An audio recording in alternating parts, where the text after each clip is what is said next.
Summer, 1954. 11/16th Street and Lenox Avenue, 11 a.m. Bumpy Johnson was standing on the corner collecting numbers money when Malcolm X walked up with 10 men from the Nation of Islam. "Ellsworth Johnson," Malcolm said, loud enough for everyone to hear. "We need to talk." 50 people on that corner froze. Everyone knew who both men were. Everyone knew what this meant. The street preacher confronting the street king. The Muslim minister challenging the numbers runner. Two of the most powerful men in Harlem, face to face. Everyone expected violence, expected Bumpy to put Malcolm in his place, expected this to be the moment that started a war between the Nation of Islam and Harlem's criminal underworld. Instead, Bumpy Johnson smiled and said 7 words that nobody expected. "Let's talk over breakfast. My treat." What happened in the next 2 hours at Wells' restaurant would create one of the most unlikely alliances in Harlem history, would protect Malcolm X during his most vulnerable years, and would break Bumpy Johnson's heart when Malcolm was assassinated 11 years later. This is that story. To understand what happened that day, you need to understand where both men were in 1954. Bumpy Johnson was 49 years old. He'd been running Harlem's numbers racket for over 20 years, had survived Dutch Schultz, Lucky Luciano, and multiple attempts on his life, was at the peak of his power. But Bumpy was also exhausted.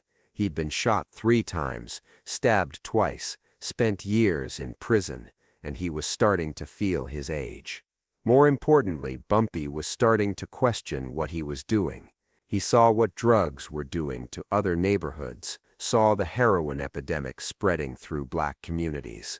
And even though Bumpy kept hard drugs out of Harlem, he knew the numbers racket wasn't exactly helping people either. Malcolm X was 29 years old. He'd just been released from prison in 1952, had converted to the Nation of Islam while incarcerated, was assigned to Temple No. 7 in Harlem in 1954. Malcolm's mission was clear: uplift the black community, teach self-respect, self-reliance, economic independence, and that meant confronting the criminal elements that exploited black people. Malcolm saw the numbers runners, the gamblers, the hustlers, and he saw them as obstacles to black progress. He didn't know that Bumpy Johnson saw them the same way. Summer 1954. Malcolm had been in Harlem for 3 months. He'd been preaching on street corners, building membership for Temple No. 7, and hearing stories about Bumpy Johnson. Bumpy runs Harlem. Bumpy protects the community. Bumpy keeps the white gangsters out. But Malcolm also heard, Bumpy takes money from poor people through the numbers game. Bumpy uses violence to maintain control. Malcolm decided it was time to confront Bumpy, to tell him that the Nation of Islam wouldn't tolerate crime in Harlem anymore. His advisors warned him, "Brother Malcolm, Bumpy Johnson is dangerous. He's killed men for less than what you're about to do." "Then I'll die standing up." Malcolm replied, "Better to die fighting injustice than to live accepting it." On that summer morning, Malcolm gathered 10 men from the Fruit of Islam, the nation's security force. They found Bumpy on his usual corner, collecting money from numbers runners. Malcolm walked straight up to him. "Ellsworth Johnson, my name is Malcolm X. I speak for the Nation of Islam and the people of Harlem. We need to talk about your activities in this community." Bumpy's men tensed. Hands moved toward waistbands. This was disrespect. This was a challenge. But Bumpy just studied Malcolm, saw the intelligence in his eyes, saw the conviction, saw something he recognized, a man who genuinely cared about Harlem.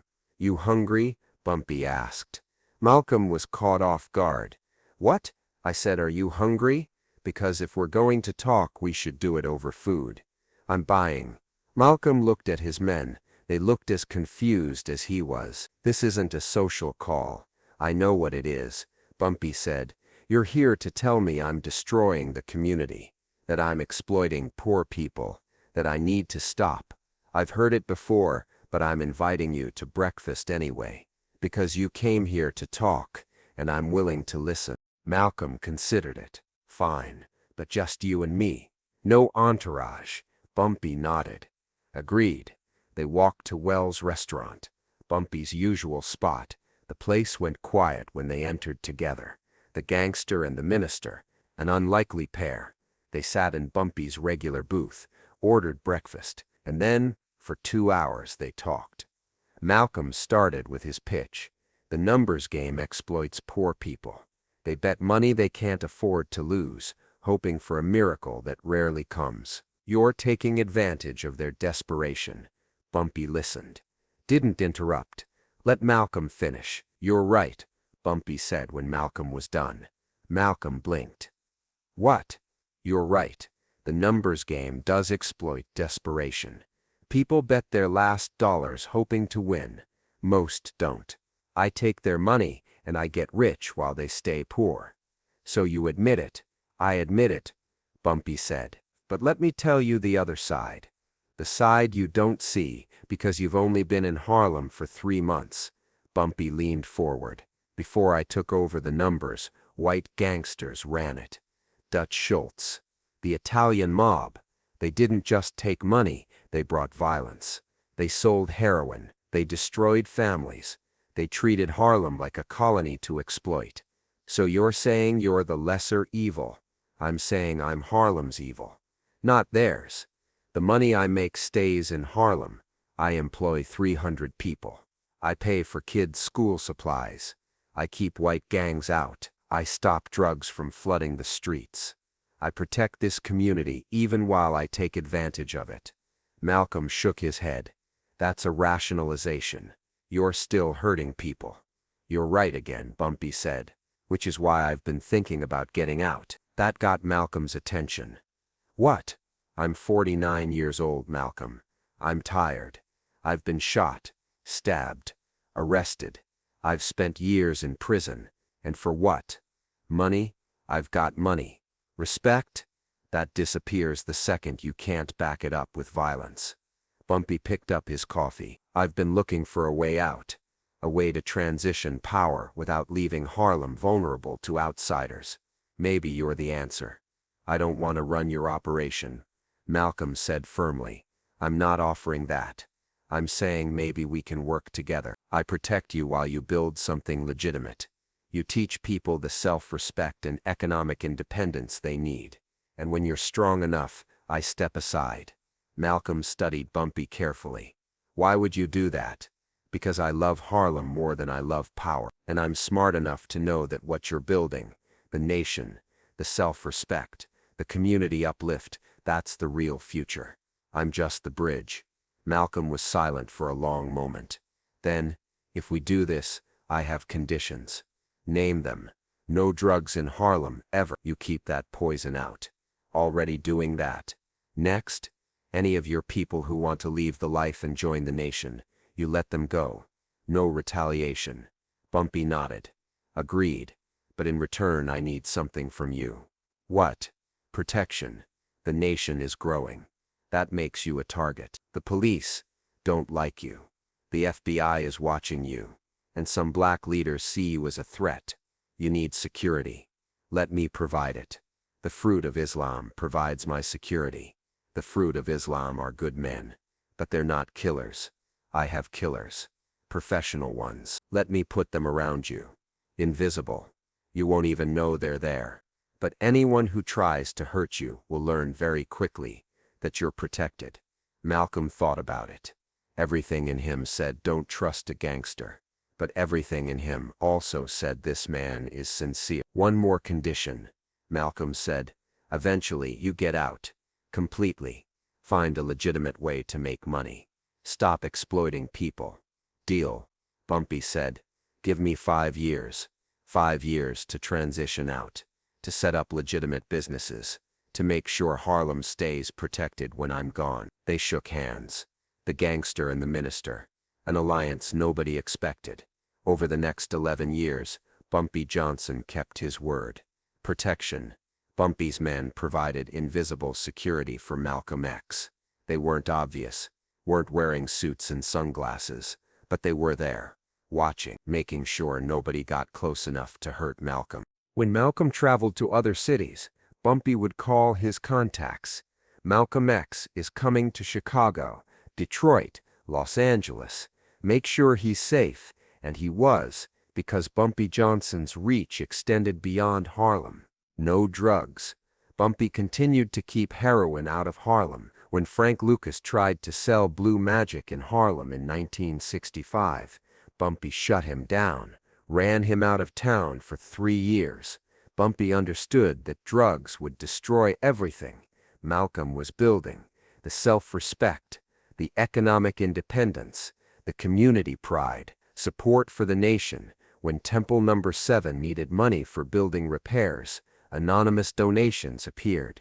When Nation of Islam members needed jobs, Bumpy's businesses hired them. No questions asked. Malcolm never publicly acknowledged where this support came from, but he knew. Transitions. Bumpy slowly reduced his involvement in the numbers game, started investing in legitimate businesses, restaurants, real estate. He was keeping his promise to get out, but the relationship wasn't perfect. Malcolm and Bumpy argued about tactics, about violence, about the role of crime in the black community. "You can't preach self-respect while running numbers," Malcolm would say, "and you can't protect the community without power." Bumpy would reply, "I'm working on it. Give me time." February 21st, 1965. The day everything changed. Malcolm X was speaking at the Audubon Ballroom in Washington Heights. Bumpy wasn't there. He'd had a heart episode the week before, was recovering at home, but Bumpy's men were there. 3 of them, positioned around the ballroom, watching for threats. When the shooting started, when 3 men rushed the stage with guns, Bumpy's men tried to intervene, but they were too far away, too slow. 16 shots. Malcolm X fell, dead before he hit the stage. Bumpy's men couldn't stop it, and that would haunt them, and Bumpy forever. When Bumpy heard the news, he collapsed. His wife thought he was having another heart attack, but it was grief, pure overwhelming grief. Malcolm X, the young minister who'd confronted Bumpy 11 years earlier, who'd become something like a son to him, was dead. Bumpy went to the funeral, sat in the back, didn't speak to anyone, just watched as they buried Malcolm X. After the funeral, people came to Bumpy. Who killed him? Was it the nation, the FBI? Who? Bumpy didn't know, but he made a promise. "I'll find out, and whoever did this will pay." He spent the last 3 years of his life investigating, using his connections, his resources, his intelligence network. He never found definitive proof, but he believed and told people close to him that it was a conspiracy, that the Nation of Islam had been manipulated, that government agencies had played a role.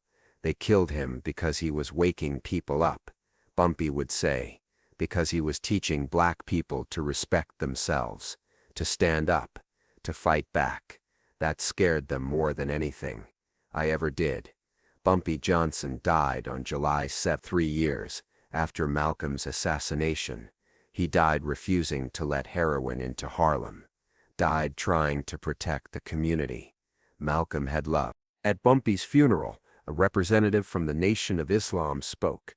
He told the story of the breakfast in 1954, the alliance between the gangster and the minister. Brother Malcolm saw something in Bumpy that most people missed. He saw a man who loved his community, who protected his people, who was trying in his flawed way to do right. And Bumpy saw something in Malcolm that he wished he could be. A man who uplifted instead of exploited, who inspired instead of intimidated, who built instead of destroyed. They were unlikely allies, but they understood something important. Harlem needed both protection and inspiration, and together they provided it. The Wells restaurant where Bumpy and Malcolm had their first breakfast closed in 1975, but before it did, the owner installed a small plaque at Bumpy's usual booth. Summer 1954. Here Bumpy Johnson and Malcolm X broke bread and built an alliance. Two different men, one shared love for Harlem.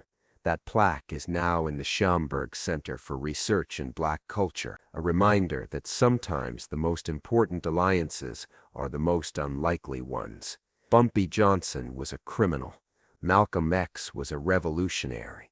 They shouldn't have been allies, but they understood something profound. You don't have to agree on everything to work toward a common goal. You don't have to approve of someone's methods to respect their intentions. And sometimes the gangster and the minister need each other. The power and the inspiration, the protection and the vision. That was the lesson of Bumpy and Malcolm, a lesson Harlem learned over breakfast in 1954, and remembered long after both men were gone. If this story about an unlikely alliance moved you, hit that subscribe button. Drop a like if you believe redemption is possible for everyone. Comment below what surprised you most about Bumpy and Malcolm's relationship. Remember, history isn't simple. People aren't simple. And sometimes the most meaningful connections happen between people who seem like they have nothing in common.